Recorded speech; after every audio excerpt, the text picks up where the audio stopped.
میخندم. خودم بگم نه ساکو بگو اسپیشال چرا میخندی خدا. Hello everyone and welcome back to another episode of Grow Together. Today we have a special guest speaker, Solmaz Zia Abadi. She's an entrepreneurship specialist supporting women in business from diverse backgrounds in Nova Scotia. Solmaz, welcome. Hi Behnaz, thank you so much for inviting me to this beautiful talk show. Thank you for coming. First question, can you tell us a little about yourself? Yes, sure, I'd be happy to. So I'm Solmaz, and as Behnaz mentioned, I'm a women entrepreneurship specialist, and I have a Master of Technology Entrepreneurship and Innovation, and I graduated in 2023 from St. Mary's University. I also have an EMBA, but I got this degree like maybe around 10 years ago back home in Iran. So my background in work includes having a business for 10 years in Iran. Then I moved here, I sold the business, and after graduating, and while I was graduating and I was still in school, I worked on a startup idea, which was around artificial intelligence and helping small businesses to craft their social media marketing with like affordable prices. So that is one part which I was working. Then I started my job as a women entrepreneurship specialist, and I worked with hundreds of women entrepreneurs from various backgrounds and countries. And because I'm also like an immigrant woman, I'm from underrepresented groups here. I can't say underprivileged because I'm not, but I'm underrepresented, of course. That's my background. That's perfect. And you have supported so many women on their business journeys. But I'm curious, what moment or experience first made you realize that helping women entrepreneurs was your calling? So I am a women entrepreneur, as I mentioned in introducing myself. And even when I was back home in Iran, I was working on a project regarding digital marketing with Tehran municipality to help women entrepreneurs from underrepresented groups while I had my business. Because I think entrepreneurship is one of the ways to empower women. Because if women want to be financially independent, if you start a business, what's better than that? I mean, if you're like having a job who makes a lot of money for you, that's also really great. But there are so many women that maybe they don't have like a degree in engineering or something that they can make a lot of money. So as someone who also started a business and made a lot of money, which could change my life, I thought, okay, why I don't share the experiences, practical experiences that I have, because going to school is one thing for, studying business, but actually being in a business as a woman, especially like I was in business as a woman in Iran and I'm here. So it's a lot of experience. And I think like I also learned from them. So maybe that was the motivation behind that. Yeah, that's great. You work closely with women minority groups. What has been the most touch story or transformation you have witnessed among them? I think each story is inspiring. The fact that, like as an immigrant or someone from, a minority group is hard, to be brave enough to go out there and be bold enough that, to say that, I'm going to start a business and I'm going to make a lot of money. And so I think each of the stories of the women that I worked with, it's inspiring. But I think like some of the women we worked with, they try to, localize their businesses in a way that, they have the cultural touch of their country, but they're also like combining the culture of Nova Scotia to their business and to their products. I think that's really inspiring, and it shows transformation. It shows that they learned what's the best approach to build a business in Nova Scotia, and that's like, it truly inspires me. If I want to start a business here again, I would definitely, that will be part of my work, to localize my business. Yeah, I agree with you. Next question. What do you think creativity means in entrepreneurship, and how can women find it with themselves?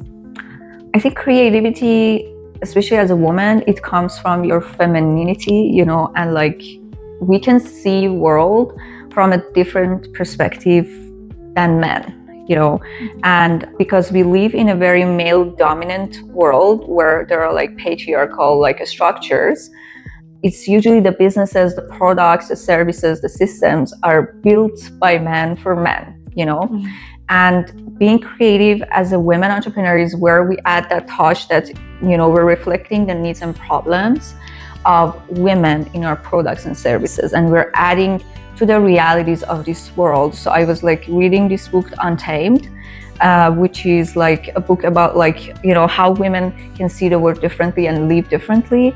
I think like, maybe as an entrepreneur, creativity means to create new realities for yourself and for other, not just women, but maybe like other men and children and I don't know, maybe even animals, maybe for this world, for nature.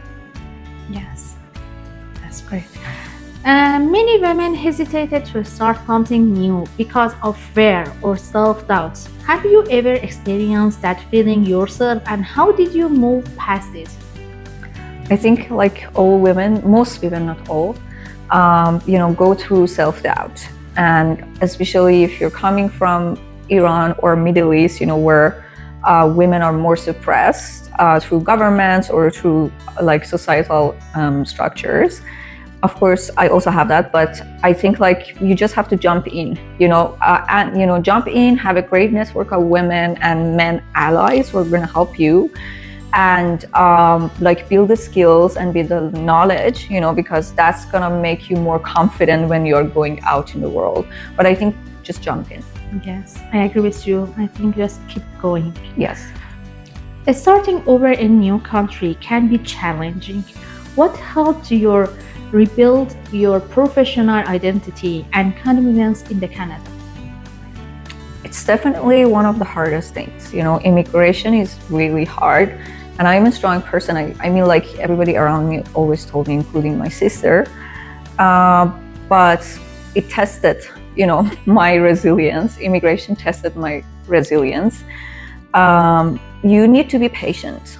I think that's the key. It's not going to happen overnight, and you cannot skip the steps. You need to be patient. You need to know that it's going to take more time to, just get up from the ground again, because when you come to a new country, nobody knows you, and I especially don't have any family members here except for my sister. So I didn't know anyone here who could lead me through anything. All the networks that I built it myself, all the friends, all the like work which I've done. And I was working like 20 hours a day and work hard. That's it. Yes, I completely understand that. Just the patience is the important part of our immigrants' life. Next question. You work with many entrepreneurs at different stages. What do you believe is the most powerful way to truly empower another woman? I think showing up in the world and world of entrepreneurship, it's gonna empower other people, other women. For me, every time I want to give up, I tell myself that, you're one of millions of other or billions of other women, who also are thinking like, I'm not enough. I'm not like skilled enough, I'm not smart enough, I'm not beautiful enough, and I should stop like whatever I'm doing, I should stop dreaming, and this is like too ambitious. I also heard from men who told me when I was working on my startup idea that they told me that you are too ambitious, that you want to build a big startup. So I think like the bravery to go out and continue, I think it has empowered other women around me. So yeah, just show up and continue. That's gonna help a lot of other people. Yes, that's amazing. 1, 2, 3. Have you a strong background in digital marketing and technology? How do you keep the human connection alive in such a fast digital world? I believe the secret sauce for me is going out with a lot of people, going for coffee, chats, going to a lot of networking events. The first year that I was, or maybe for the 2 first years that I was in Canada, I was going out to a lot of networking events. That's how I built my network here. I think it's essential and crucial that you don't stay at home. And I had a professor at St. Mary's University, Dr. Ellen Farrell. She always told us that, no one is going to become a big entrepreneur by sitting at home. You need to get out there. And even if you're shy, because I'm sometimes shy, but I say, okay, what's the worst that can happen? I can ask somebody that, do you want to go for a coffee chat? And the worst case scenario, it would be that they say no. But I think maybe 99% of the times it never happened and people said yes. So just go out there, get connected, and because it doesn't matter what business you have, you need to keep the human touch in that. Next question. How do you stay patient about your work every day, especially when challenges arise? I faced a lot of challenges, through my role as a women entrepreneurship or entrepreneurship specialist, or even when I was working on my startup, when I was working on my business. But I think some of the challenges were the same, like that, I'm a woman in a male dominant world. And even sometimes women, when they see you have this strong, bold character who wants to achieve things, they want to tone you down. They will ask you not to talk about your achievements, while men talk about their achievements all the time, and nobody is telling them, okay, why are you so why do you have pride in your work, So I think for me, sometimes I try to keep positive when these kind of challenges are rising, when there is too much noise from outside, that I feel, okay, I doubt myself and I ask the question, am I doing the right thing at this moment? Am I skilled enough or not? Am I creating value and impact? So try to take a deep breath. Maybe I go for doing a yoga class, I go for some walks in nature, I read books in cafes, and these things help you. You have to detach yourself from all the challenges, maybe even for 1 hour a day, and then you think deep that what is it that makes you so powerful? Take pride in that and don't let anyone take that from you. Yes, that's great. When you look at your journey today, what does success mean to you personally? Has that meaning changed over time? It definitely changed over time. Because maybe in the past it was more about how much money I'm making, and how many sales are we going to have? Am I reaching the targets which we created for the business or for the program or project I was working on? But now it's about, when I am making the money, am I considering other people in the process? When I define some steps for myself towards success, am I also considering and including everybody else in the process? And am I also making them successful or not? Especially as a woman, I think a great leader is someone who can put aside their, personal, preferences, and conflicts, and help other women no matter what. It's we lift each other up, because I think when you're lifting others up, you learn a lot of great lessons, and you will also go up as well. So I think success now for me somehow, to help others, to have a good life while I'm also having a good life. Yes, that's nice. Next question. What would you tell the woman who has a beautiful idea but doesn't believe she's ready enough to start?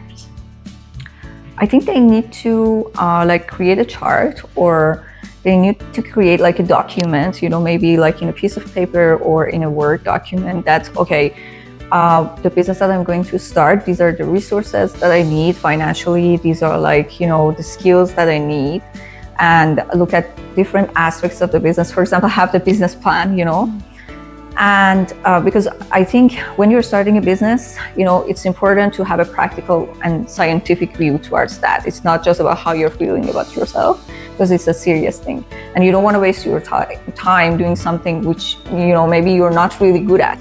As much as I support women to believe in themselves, but it's also important to consider everything before starting a business. So maybe like do the business plan and decide, okay, which are the things that you have. And if you see, okay, even if you have like 40% or 50%, I think you're good to go, because you're going to learn everything on the way.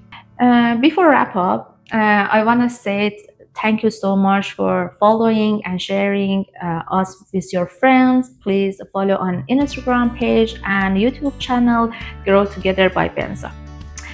Let's continue. Next question. You often talk about moving forward. Can you share a time when the big challenge actually helped you grow in unexpected ways?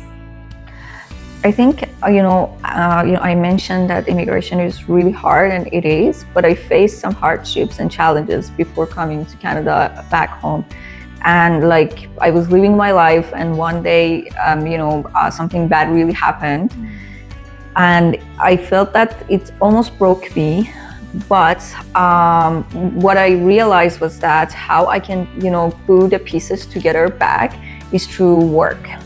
And I already had a business, but then I thought, maybe I'm going to do more to just, take up the space in my head and my heart, which was hurting. So I started another business in Iran, helping women entrepreneurs again. I didn't continue that because I came to Canada, but I started, and, we had like around maybe 100 people on our website, and I was talking to women, having like 30 minutes of free chat to help them with their digital marketing. It was more like a healing process for me. It was more than business, and also discovering other aspects of myself. I think when I faced those challenges, I was used to a certain lifestyle, and I didn't have that lifestyle, so anymore. So I thought, okay, maybe I'm much more than this person that I think that I am, and I can do a lot. So I started doing things which I've never done. Maybe like, I don't know, going to a club and like dancing Brazilian dance or something like that. Or making a lot of friends here in Canada. And I think like, get out of your comfort zone, and, and gradually other things will happen to you that you will never predict, which will like help you move on from whatever happened to you. Yeah. The name of this show is Grow Together. What does Grow Together means to you, and how do you think these communities like our can support each other better? I believe there is enough hardships in this world, and as we're speaking, like it's year 2025, October 2025, so many things are happening in this world, and like there are wars, there are conflicts, and this country is like in conflicts with that country, and people are still in this year thinking, some people think they're better than some other people, and we're against each other. Growing together means that we accept each other's weaknesses, and instead of focusing in other people's weaknesses, we also see the strength of other people, and we build communities on the strength of other people, and we take what is good from each culture, each country, and help each other also improve, with whatever we're not good at. And that's, I think, how we grow together. It's easier said than done, I know that, but I think that should be our effort. And also knowing ourselves better, that's also a really important and key factor. Thank you so much for coming. Thank you so much for inviting me. It was a very exciting and joyful conversation for me. Thank you everybody for also watching this. Thank you for watching us. Keep together. Bye. Bye.